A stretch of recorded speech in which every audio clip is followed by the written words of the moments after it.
प्यारे विद्यार्थियों, आज फिर हम आपके बीएससी पार्ट फर्स्ट का जो हमारा सेकंड पेपर चल रहा है क्रिस्टलोग्राफी एंड मिनरोलॉजी, उसी का एक सेक्शन जो है, पहला सेक्शन क्रिस्टल्स का, वो हम पढ़ रहे हैं। उसमें आपने सबसे पहले क्रिस्टल के जो एलिमेंट्स हैं या जो पार्ट्स हैं क्रिस्टल्स के, उनके बारे में आपने जानने का प्रयास किया था। जियोमेट्रिक प्रॉपर्टीज़ जो क्रिस्टल्स की होती हैं, जो ज्यामितीय अवयव या तत्व या ज्यामितीय गुण जो क्रिस्टल्स के हैं, वो आपने पढ़ा, जिसमें आपने क्रिस्टल के फेस, क्रिस्टल का आपने एज, क्रिस्टल का आपने सॉलिड एंगल, उसका इंटरफेशियल एंगल वगैरह वगैरह आपने जानने का प्रयास किया। साथ के साथ आपने उन क्रिस्टल्स के जो सिमेट्री है, जो सममिति है, वो आपने जाना, जिसमें प्लेन ऑफ सिमेट्री आपने जानने का प्रयास किया। फिर एक्सिस ऑफ सिमेट्री और क्रिस्टल की सेंटर ऑफ सिमेट्री, यानी तल की सममिति, अक्ष की सममिति और केंद्र की सममिति, इसको आपने जानने का प्रयत्न किया था।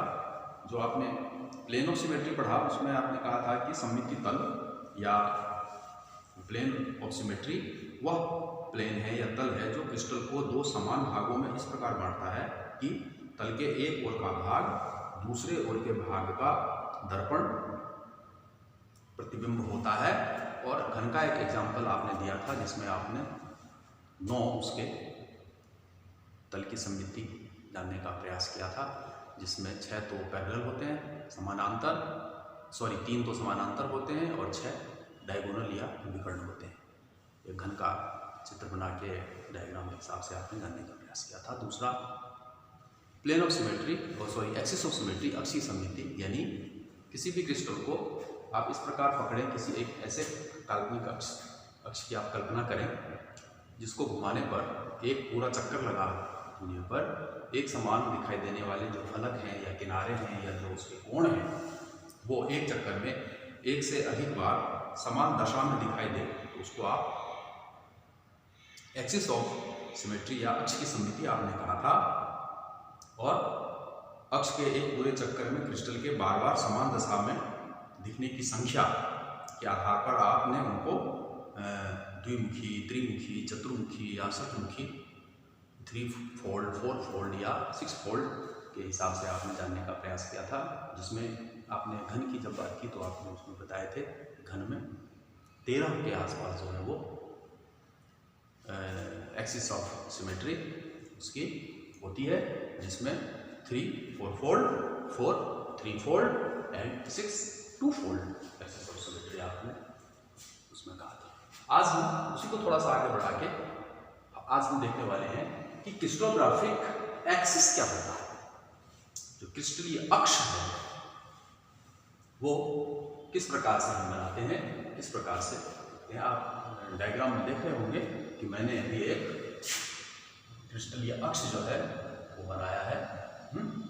एक वर्टिकल लाइन है, एक हॉरिजॉन्टल लाइन ड्रॉ की है, एक इंक्लाइन लाइन आपने ड्रॉ की है। और इन सभी के बीच जो एंगल है, जो कोण है, उसको हमने अल्फा, बीटा और गामा के हिसाब से बनाया है। आप डायग्राम में देख रहे होंगे जो इंक्लाइन अक्ष है, एक्सिस है, जो ये लाइन है, इमेजिनरी होती है, ये काल्पनिक होती है, उसको हमने ए नाम दिया है। एक साइड पे ये एक धनात्मक और दूसरी तरफ एक ऋणात्मक है। फिर हमने जो हॉरिजॉन्टल लाइन खींची है, क्षैतिज लाइन जो खींची है, ये जो एक्सिस है, इसको बी नाम दिया गया है, बी धनात्मक, इसके अपोजिट बी ऋणात्मक है। तो वर्टिकल लाइन है वो आप देख रहे हैं बिल्कुल सीधी है ना, उसको सी नाम दिया है, सी धनात्मक और सी ऋणात्मक के नाम से आप इसको देख रहे हैं। तो किसी क्रिस्टल के फलक का, फेस का जो त्रिआयामी चित्र या 3 डायमेंशनल चित्र दर्शाने के लिए 3 या 4 ऐसी कल्पित रेखाएं जो एक ही तल में ना हो, तो इन रेखाओं को ही आप क्रिस्टलीय अक्ष या क्रिस्टोग्राफिक एक्सिस कहते हैं। यानी यदि आपको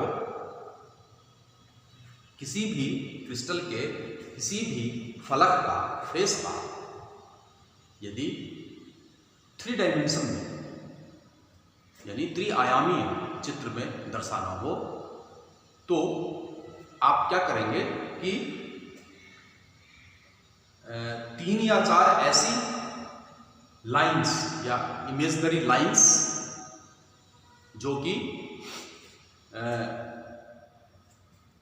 एक प्लेन में ना हो, एक तल में ना हो, अलग अलग तल में हो, यदि आप 3 डायमेंशन में उसको दिखाते हैं, तो इन कल्पित रेखाओं को या इमेजिनरी लाइनों को ही आप क्रिस्टलोग्राफिक एक्सिस या हिंदी में इसको कहते हैं क्रिस्टलीय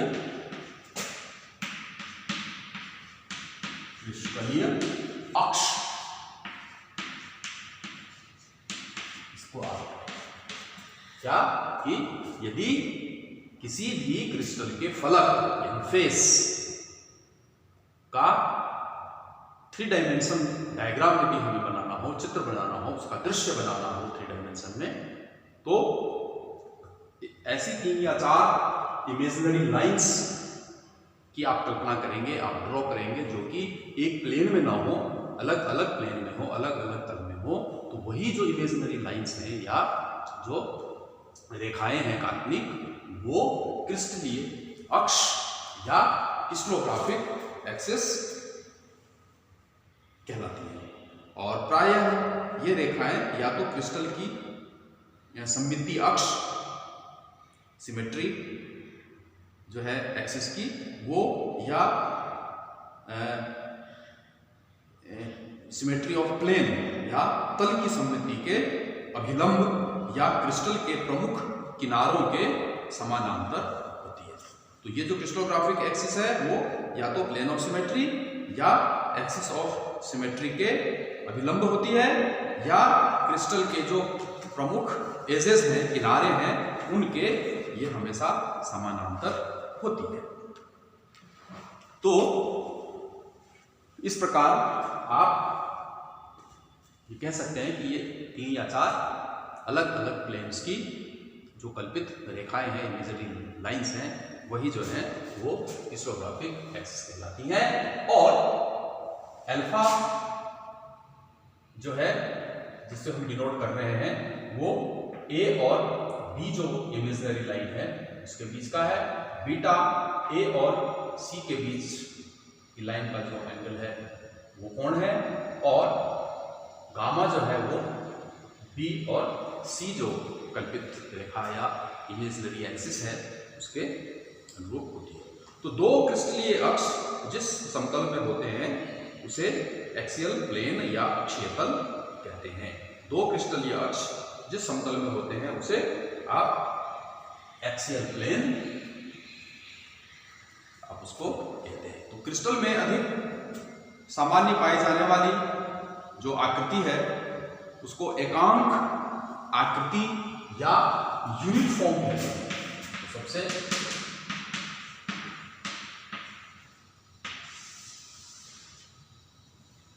यूनिट फॉर्म या सबसे सामान्य रूप से जो फॉर्म हमें दिखाई देती है उसको हम एकांक आकृति या उसको हम यूनिट फॉर्म के नाम से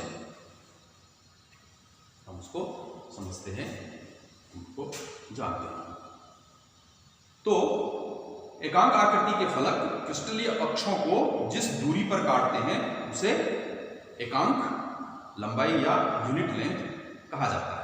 यदि तीनों अक्षों पर एकांक लंबाई बराबर हो तो उन्हें A1, A2, A3 तथा 2 अक्षों पर एकांक लंबाई बराबर हो तो उन्हें A1, A2 और C कहा जाता है।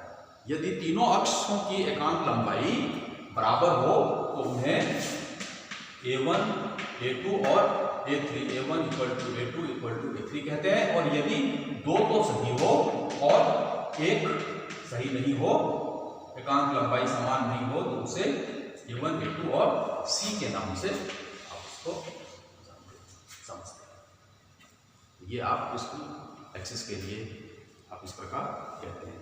तो जैसे जो षटकोणीय या हेक्सागोनल और जो ट्राइग्रेनिक यानी कि त्रिकोणीय समुदाय में तीन अक्षों की एकांक लंबाई तो बराबर होती है और चौथी अक्ष पर भिन्न भिन्न होती है।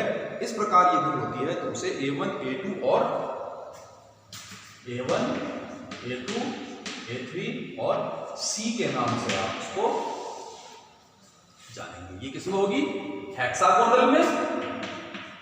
जो हेक्सागोनल आप देखेंगे पढ़ेंगे सिस्टम उसमें, और जो ट्राइग्रेनिक होगा उसमें जो अक्षों की एकांक लंबाई होगी वो इस प्रकार से A1 A2 A3 और C के हिसाब से आप देखेंगे।